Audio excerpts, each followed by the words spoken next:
UFC 249 is officially in the books. What a card in Jacksonville, a card that we had been talking about for 2 months' time. It finally came and went, and it delivered. Some big news coming out of this card. Of course, the biggest of them all, Justin Gaethje defeats Tony Ferguson. He snaps his 12-fight winning streak. He's now the interim champion, potentially booking that ticket against Khabib Nurmagomedov. And equally as big, Henry Cejudo defeats Dominic Cruz and then retires afterwards. We're going to talk about all of that and a whole lot more here on the post-fight show. I'm Ariel Helwani, joined by Chael Sonnen, Paul Felder, Brett Okamoto. All of us are of ESPN. And Paul, I will start with you.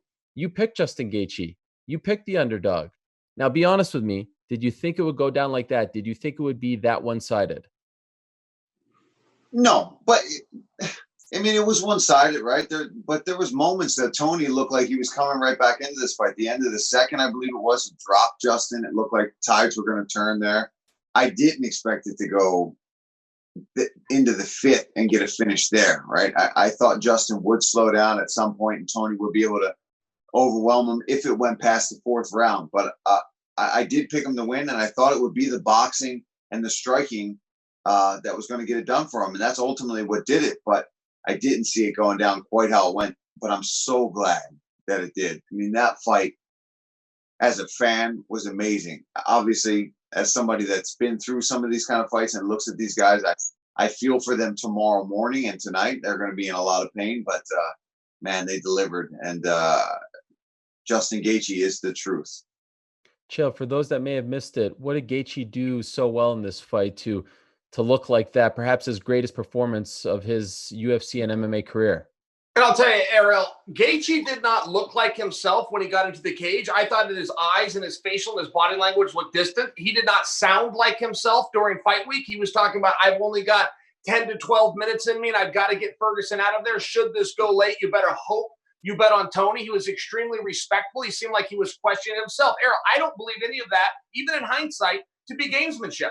I believe Justin Gaethje not only surprised the world, I believe he surprised himself. And to answer your question, what he did different in this fight, he didn't use a lot of footwork. He didn't go for takedowns that got stuffed, and now he used a lot of energy. He waited for Ferguson to engage. Ferguson had to do the feints. Ferguson did the outside movement. Ferguson ran around the cage. Justin stayed patient. He stalked him, and every time Ferg came in, boom, Justin threw one down the middle. He would usually throw two. But the difference, Ariel, Justin always will play that game. You give me an opportunity to hit you twice, I for sure will let you hit me twice. Let's see who the tougher guy is. He didn't do that tonight. He was very stingy. He was very smart. He got his shots. He got out of the way. He did it all night long. And by the way, he didn't throw any air balls, Ariel. I don't remember seeing a single jab, cross, hook, a single kick that missed.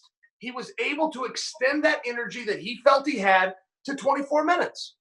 Brett, as amazing as that performance was, and Justin deserves all the credit in the world, we should be talking about him for days and days and days. Hard not to feel for Tony Ferguson right now, right? I mean, the guy won 12 in a row, and he had those fights against Khabib that fell through, and he was ready to go on April 18th, and it just didn't work out, and you can't blame anyone. But as much as we probably should be praising Justin, there's a part of, at least myself, and I think a lot of people as well, who really feel for Tony Ferguson. Do you agree with that sentiment? Oh, yeah. And I think you can do both. You can be happy for Justin Gaethje, and you can feel real bad for Tony Ferguson. I mean, before this fight with Khabib and Tony fell apart again for the fifth time, you were really wondering what was going to happen with Justin. And, there was some talk about him fighting Conor McGregor. That wasn't set in stone yet. If that hadn't happened, really, this guy was kind of the one that was being left out in the cold. He was sort of next, but you were wondering, is Conor going to get the next shot because he's just this big star? You get the feeling the UFC really wants to put together Khabib versus Conor again, that rematch, just because of how lucrative that fight is. So if he for whatever reason didn't fight Conor McGregor this summer, who is Justin Gaethje going to fight? And now the world is sort of his oyster. I think that a fight between he and Conor McGregor is big. Obviously, a unification bout between he and Khabib. Whenever he fights next, I truly believe 100% it will be against one of those two.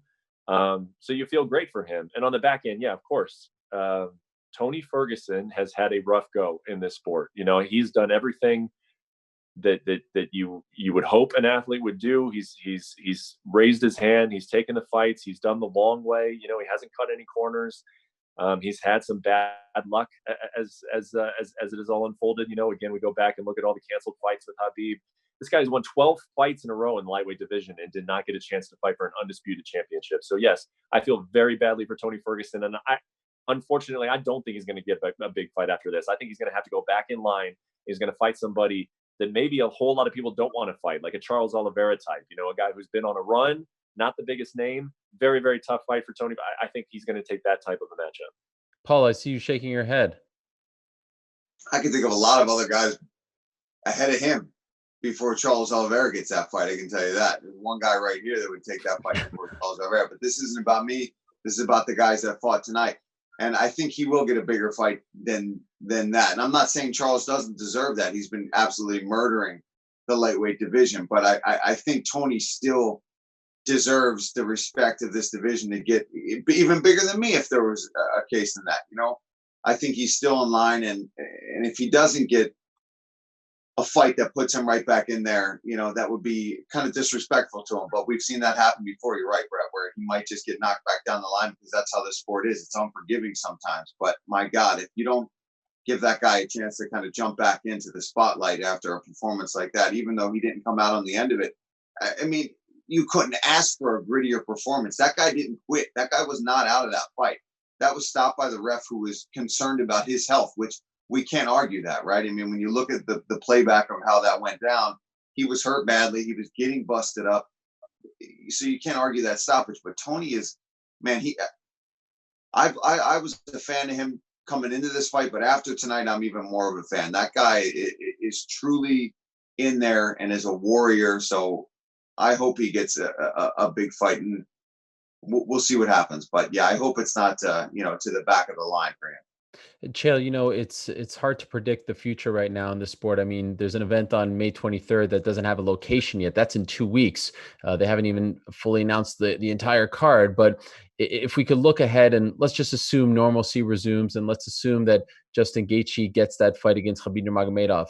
True or false? Justin Gaethje has a better chance of being the first man to beat Khabib Nurmagomedov than Tony Ferguson did against him.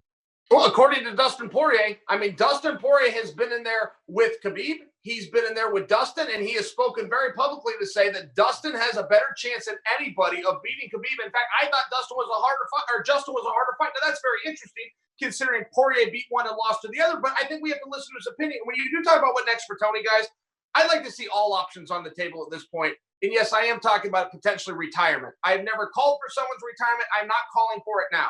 I am calling that this stays on the table. Look, Tony has done a very good job, but he has been in some wars, and he has taken some very big shots. I used to train with Tony Ferguson for a meaningful period of time, and I can tell you he trains in practice each day without headgear on just as hard, and he'll go with anybody, any size, just as hard as you saw him go out there and fight tonight. Look, that takes a toll, and I don't think that it would be unreasonable for Tony or any of the rest of us to allow him some time, and that doesn't have to be retirement. There's certainly some middle ground, but a break seems very appropriate to me.